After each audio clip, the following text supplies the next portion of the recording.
Awake my heart. Unexpected wings. Out of weakness we're made strong. Hebrews 11:34. Think of this in relation to suffering.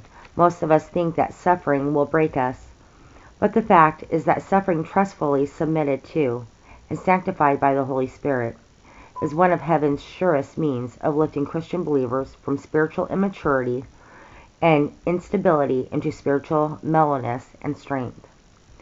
When the faith principle trumps in us, then, so to speak, by the homeopathic process of like curing like, our weakness with God in it becomes the very thing which ends our weakness. It is the same with fear. When our fear so drives us to God that we utterly hide in Him, then our very fear becomes the catalyst which cures fear from provoking its opposite. When the faith principle so trumps in us that we gratefully see God even permitted suffering and hand it over to Him to sanctify it to us, then suffering, instead of breaking us, lifts us up on eagle wings.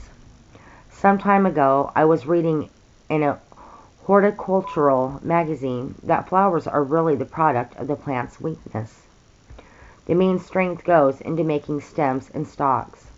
Then out of its failing strength or weakness, the plant can only produce the delicate but beautiful petals of flowers.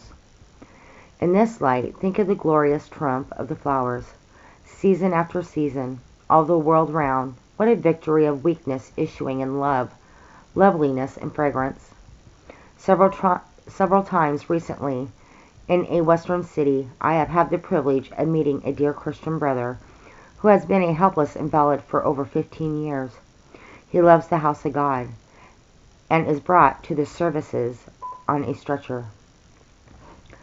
There he lies and listens, flat, rigid arms and legs paralyzed, hands and feet twisted, both eyes now blind, but a brightness on his face which reminds one of the pleasant sunrise. One day a middle-aged lady told me that she had formerly been his nurse.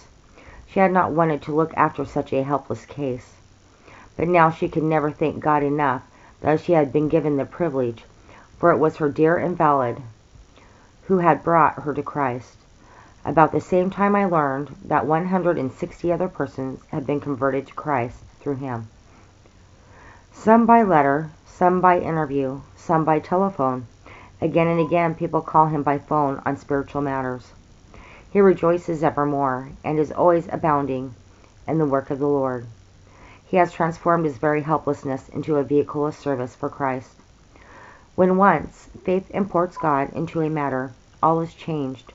Lazarus' sickness becomes that the Son of God might be glorified thereby. John 11:4. A bow drawn at a venture pierces the joints of an Ahab's armor. 1 Kings 22:34. We are all needing to learn this lesson afresh. Out of weakness we're made strong. We need to learn it again in relation to character and service and suffering. A shepherd's rod is a dead stick in Aaron's hand until God is in it. Then it buds and blossoms and bears fruit. Numbers 17:8. 5 little barley loaves and 2 little fishes are scarce enough for one little boy's appetite, but when they are handed over to Jesus, they replenish a famishing multitude and lead 12 baskets over the Lord's own servants. If only our resentings and refusings and rebellings and resistings could be eliminated, then faith would prove it today as ever. Out of weakness we're made strong.